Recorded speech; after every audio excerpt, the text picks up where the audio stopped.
अमान मातु पितु हीना। अगुण होंगे, अगुण माने जानते हैं,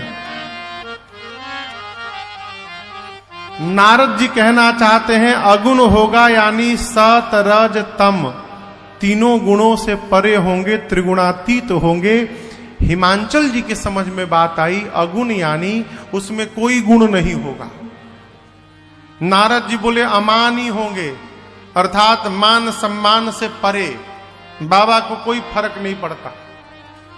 आप दूध चढ़ाओ, पानी चढ़ाओ, दूब चढ़ाओ, कुछ ना चढ़ाओ, बाबा हर बत्तिये में गदगद आनंद है। दूध से अभिषेक करने के नाम पर आदमी 1 लीटर दूध में 10 लीटर पानी मिला के चढ़ाता है? लेकिन बाबा कभी कंप्लेन करने नहीं आते। एक गांव में अकाल पड़ा, एक महात्मा जी आए, बोले देखिए शिवालय पर मैं अभिषेक करूंगा, तेरस के दिन दूध से अभिषेक होगा, पूरे दूध से। तो पूरा गांव तेरस के दिन सवेरे सवेरे जो दूध अपने अपने घर में निकालेंगे गौ मैया से, तो एक बहुत बड़ा टंकी रखा गया और गांव के लोगों से कहा गया कि सब लोग तेरस के प्रातः बेला का सारा दूध इस टंकी में डालेंगे और दोपहर में उसी से अभिषेक होगा। गांव में एक आदमी, चतुर आदमी था, वो सोचा कि सब लोग तो दूध डलवे करेंगे, पूरा गांव दूध डालेगा, हम दूध की जगह 1 बाल्टी पानी डाल देंगे तो पता किसी को थोड़ी चलेगा। पूरा गांव के लोग बाल्टी बाल्टी लाए, उसमें डालते गए, वो भी गया 1 बाल्टी पानी लेके ऊपर ढक्कन लगा के, बस बस अभी निकाल के लिया हो तो निकाय से आ गया, टंकी में डाल दिया। दोपहरिया में महात्मा जी जब टंकी खोले तो बेहोश हो गए। कहा वो टंकी में दूध का नामो निशान नहीं था, खाली पानी पानी भरा हुआ था। क्यों? पूरा गांव यही सोच लिया था कि सब तो दूध डलबे करेंगे, हम पानी डाल देंगे तो क्या बिगड़ जाएगा। अब दूध कोई नहीं डाला, सब पानी डाल दिए उसमें। पंडित जी टंकी देखे तुरंत भागे, बोले ई गांव का कभी अकाल समाप्त होने वाला नहीं है। भाग लिए पंडित जी। बाबा मान सम्मान से परे, अमानी।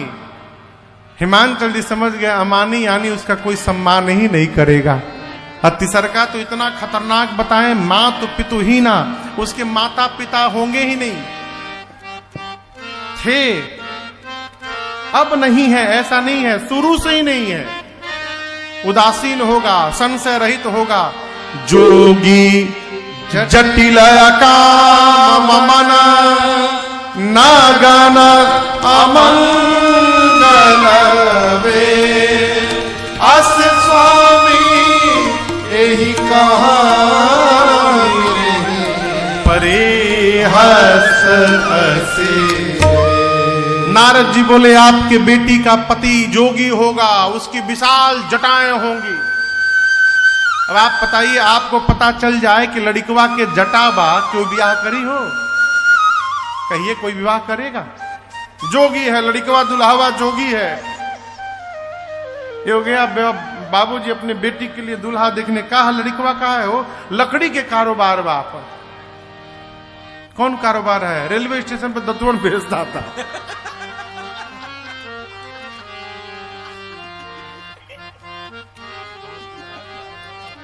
पता चल जाए कि दुल्हावा जोगी है, कोई विवाह करेगा? जोगी जटिल अकाम मन, निष्कामी है, उसकी कोई कामना नहीं है। इसके बाद वाला इतना खतरनाक बताए नारद जी, बोले महाराज नंगा रहता है, कुछ नहीं पहनता, नगन। उसके बाद अमंगल रूप बना के घूमता है, अमंगल वेश।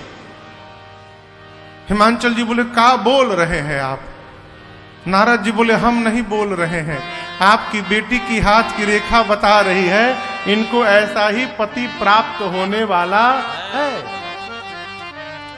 हिमांचल मैना रोने लगे, इधर पार्वती जी रोने लगी, लेकिन पार्वती जी प्रसन्नता में रो रही हैं। जैसे लक्षण सुनाई पड़ा सोचने लगी सारे लक्षण बाबा में विद्यमान है, लगता है राम जी से जो वरदान मांगा था प्राप्त हो गया, मैं बाबा के ही चरणों की दासी बनूंगी।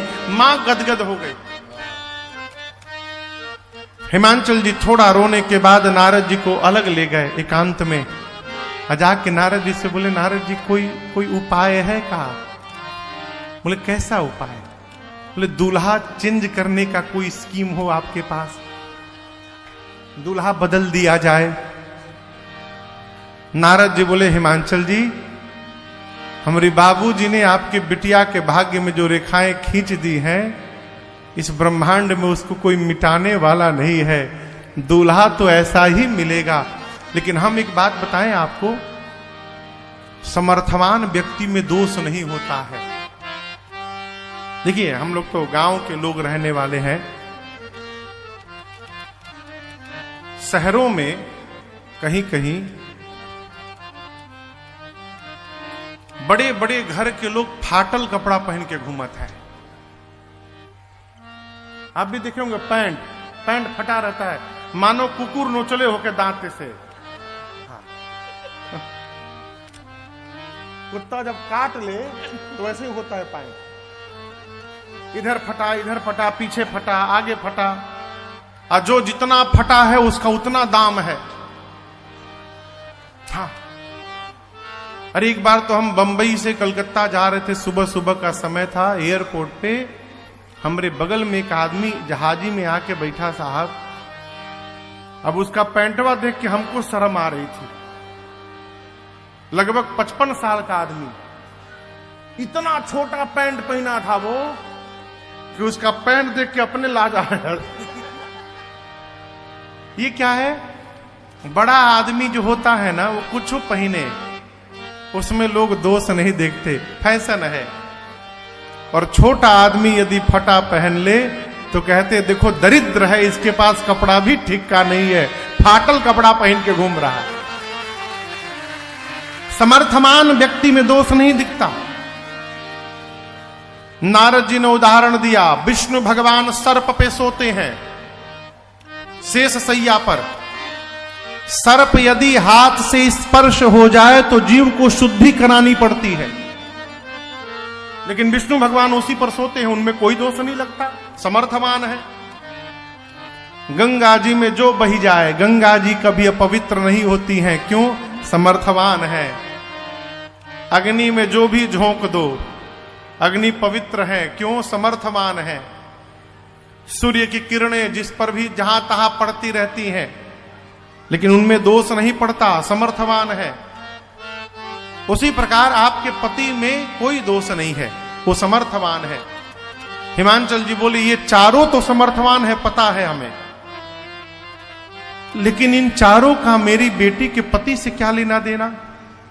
नारद जी बोले महाराज यदि ये चारों समर्थवान हैं तो जो इन चारों को अपने में धारण करके बैठा है वो समर्थवान नहीं है, वो महासमर्थवान है।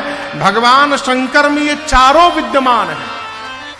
हृदय में विष्णु भगवान है, सिर पर गंगा जी है, एक अग्नि है, एक सूर्य है, नेत्र अग्नि भी है, सूर्य भी है, गंगा भी है, विष्णु भी है। भगवान शंकर में कोई दोष नहीं होता। हिमांचल जी की बोले कि हमारी बिटिया का विवाह नारद जी शंकर जी से कैसे होगा? नारद जी बोले जो तप करे कुमारी तुम्हारे भावे उमेटे सकही त्रिपुरारे। सुनत बचन विस्मित महतारे सपन सुनायऊ गिरि हकारे।